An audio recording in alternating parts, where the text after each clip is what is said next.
let's see, Genesis, and we are going through the Old Testament survey. This is lesson 20, and we have found that Jacob has left. Where was he?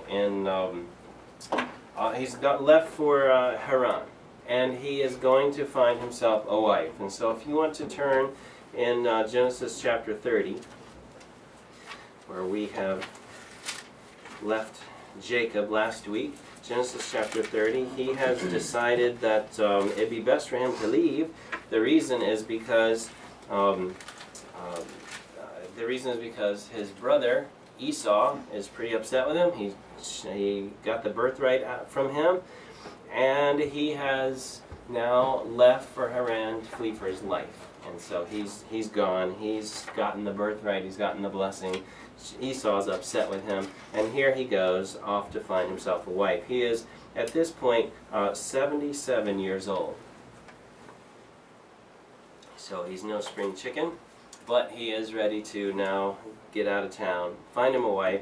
He's gone around about 450 miles away to Haran, and he has gone to look for a wife. He's been sent to look for a wife, and in being sent to look for a wife, the difference between this event and the one in with Isaac's life is that Isaac had his father's help.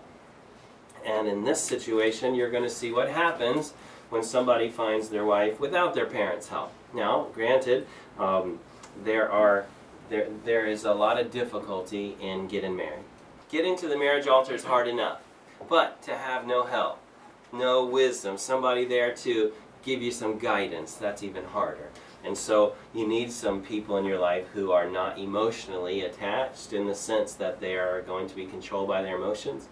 You need somebody in your life who can help give you spiritual wisdom and guidance. And God has placed parents in the life of the children in order to not only train them up, but also to help them to find their husband or wife in the future. And so we see Isaac finding a wife by the help of his father, and things went very well. And then we find here Jacob seeks a wife without the help of his parents, and it does not go so well. Let's look here in chapter 29 actually. Then Jacob, verse 1, chapter 29 of Genesis. Then Jacob went on his journey and came into the land of the people to the east. And he looked, and behold, a well in the field. Lo, there were in the flocks sheep lying by it. And so he goes on now, he's over in Haran, and he helps out this lady Rachel. Verse 6, and he said unto them, is he, speaking of Nahor and Laban, he says, is he well? And they said, he is well. Behold, Rachel, his daughter, cometh with the sheep. And he said, lo, is it yet the high day, neither is it time, for the cattle should be gathered together. Water ye the sheep, and go and feed them. And they said, we cannot until all the flocks be gathered together, and till they roll the stone from the well's mouth. Then we water the sheep. And while he yet spake with them, Rachel came with her father's sheep, for she kept them. And it came to pass, when Jacob saw Rachel, the daughter of Laban, his mother's brother, and the sheep of Laban, his mother's brother, that Jacob went near, and rolled the stone from the well's mouth, and watered the flock of Laban, his brother's mother. And so here, you know, these guys, they said, we don't water the sheep until the stone's moved away. I don't know who is going to move the stone for them, or what they're waiting for. But when can you picture this? Jacob looked up and he saw Rachel, and he said, apparently in his heart, wow, there's Rachel. She's beautiful. Then he saw the flocks of Laban, and he said, not only is she beautiful, but she's rich. And so he just grabbed the stone and moved it. I don't know how exactly they moved the stone, how many people it took them, but apparently Jacob's got his act together.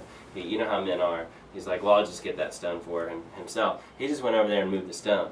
And that's impressive to me. You know, that's Esau was a man who was very hairy. And Jacob was a man, I'm going to assume that he was a man of great strength. Later we're going to find that he wrestled with God. And he got down and he held God all night, and he wouldn't let him go until he gave him a blessing. I don't know what kind of strength Jacob had. Now, obviously God's not not had a problem with Jacob, but it demonstrates that Jacob was a strong man. You don't do anything vigorous for 5-6 hours. It's really hard. But here Jacob just grabs a stone, moves it, and sometimes when you see your prospective wife, that will do that. You'll do that. You'll just pick something up that you shouldn't be picking up and move it just so that she'll notice. And that she'll think that you're the biggest, strongest man around. Jacob's just shown up on the scene. He's met Rachel, and he just moves the rock himself. And Jacob kissed Rachel and lifted up his voice and wept. Now, don't take that the wrong way. That's a kiss of greeting. He didn't just walk up to her and lay one on her. He was greeting her in the custom of the day with respect. And he wept because of, I can imagine, a number of things, but one is that his prayers are being answered. God's blessing him. He's found his family. He's already found her. And don't forget that his father had the same experience in his life when he heard the whole story about how his father Isaac met Rachel, in the sense that the servant Eliezer went, and as he was praying, she came out to the well, Rebecca, his wife, and she came out to the well, and God answered the prayers as he was praying them. He knew the whole story. So to see all this happening to him, it just must have gushed all the memories of all of his mother's story, that she loved her son, and she told the story over and over, and his father, and he must be thinking, God is blessing me like he blessed my father. He's blessing me with a wife. He's just seeing the whole picture just played all out again. And sometimes you realize that God is blessing you. God is leading you in a path that he is, you've prayed, you've sought God, and all of a sudden you realize this is the blessing. This is the thing I prayed for. This is God, his hand at work. And Jacob must have just gushed forth all his emotions. He realizes not only is God hearing my prayers, but she's beautiful too. You know, and that's just, it's just a wonderful thing. And she's got, I've made it safe. God's blessed. It's been wonderful. He's fallen in love, if you will, with Rachel, but not just because she's pretty. He's fallen in love with her because God's hand is in it, and he can see that. He's seeing God answer his prayers, so he's in love with God. He's in love with the will of God, and he has happily found Rachel. And verse 12, and Jacob told Rachel that he was her father's brother, and that he was Rebekah's son. And she ran and told her father.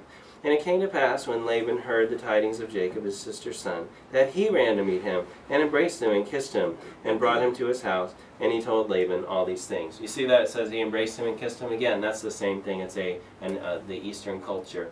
They would give each other the handshake like we would, except theirs was an embrace. And so, verse 14, and Laban said to him, surely thou art my bone and my flesh. And he abode with him, and spake at a space of a month. And so we have this servant. He's come down to Padan Aram. He is now in Haran, and he's going to spend 20 years in this section of town. His first spiritual experience is at Bethel, where he's met with God, and God has promised him a blessing. And then he is now going to, so you can see that in chapter 28, verses 13. Let's see, verse 13, it says, and behold, the Lord stood above it and said, this is where he sees God. I am the Lord God of Abraham thy father, and the God of Isaac. The land whereupon thou liest, to thee will I give it, and to thy seed. And thy seed shall be as the dust of the earth, and thou shalt spread abroad to the west, and to the east, and to the north, and to the south. In thee and in thy seed shall all the families of the earth be blessed. And behold, I am with thee, and I will keep thee in all the places whither thou goest, and will bring thee again into this land, for I will not leave thee until I have done that which I have spoken of to thee of. So he's gone, but he's gone on this promise. He's had this spiritual experience with God, and now he has been told by God that he's going to come back to this land. When he leaves, he's expecting God to bring him back. But it's going to take 20 years for that to happen. You know, sometimes our plans are delayed. Our best plans, the things we want to happen, are delayed. Sometimes we want to have children. and for some reason, either the husband or the wife or whatever combination, it just doesn't happen. And people become very saddened over the fact that they're not able to have children, and rightfully so. It's a blessing. And so sometimes the plans we have get delayed. I know that I've had plans that have been delayed, and you begin to question and wonder, God, are you going to keep your promise? Did I misunderstand you? Did you say what you said, and then maybe I got too excited and went too far with it, and that's really not the promise for me. And so you begin to question, you begin to wonder. But then here he shows up in Haran, and if the floodgates don't open up and the blessings begin to come forth, he sees God's hand in it. And then he's going to take 20 years before he gets out. But let's move forward in this story. I think we're over here in verse 14 of chapter 29. Verse 14 it says, and Laban said to him, oh, it's verse 15. And Laban said unto Jacob, because thou art my brethren, shouldest thou therefore serve me for naught? Tell me, what shall thy wages be? So Jacob's been here for a month, and he's been working for free. He's a hard worker.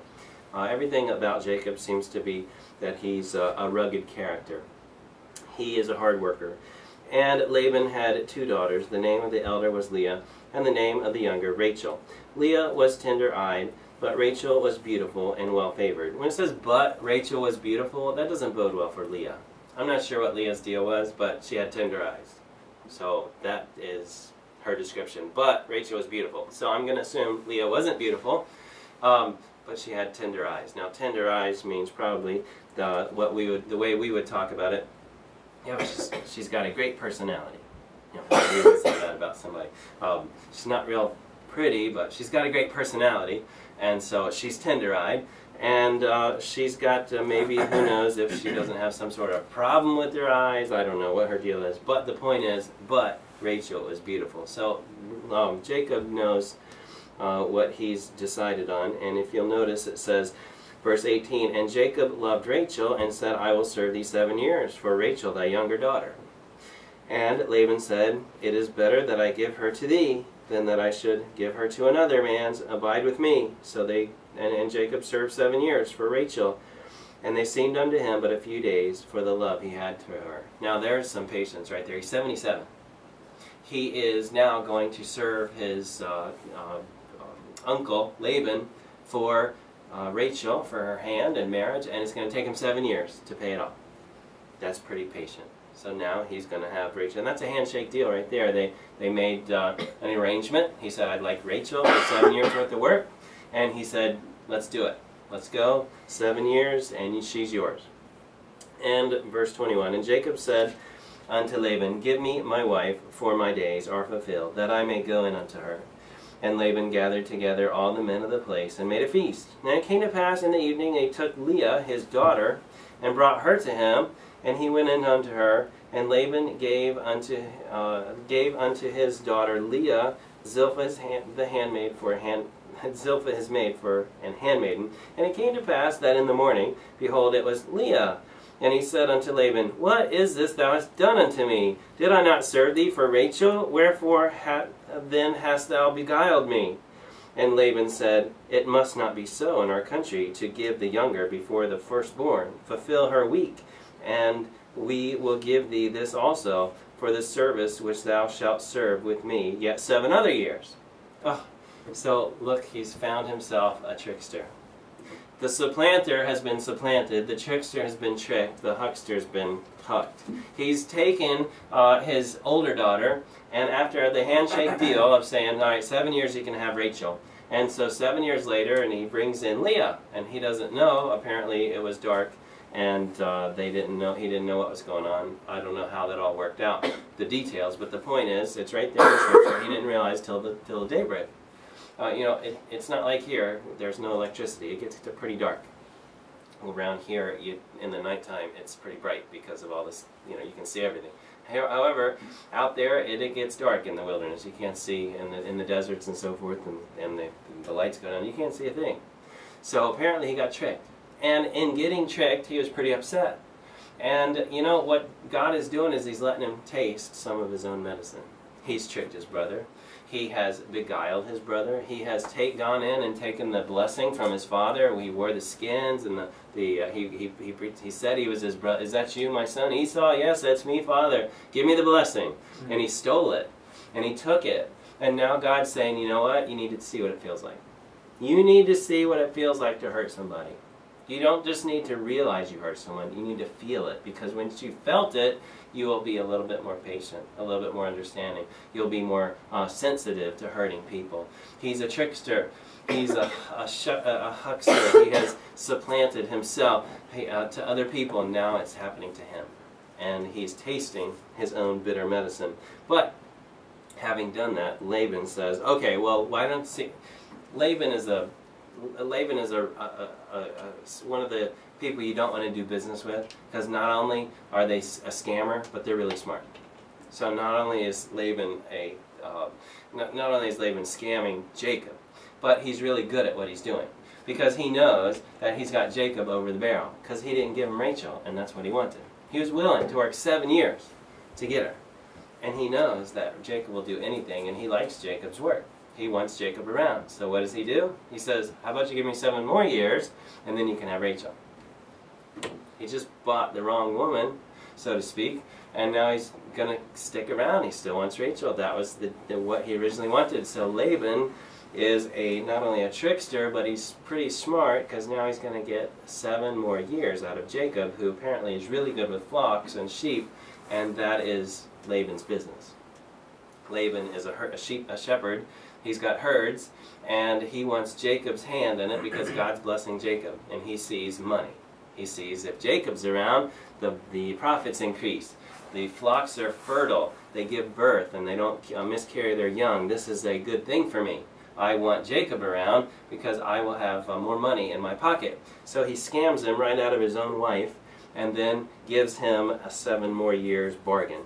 So that's how it works here, and that's what happens when you deal with people who you don't trust.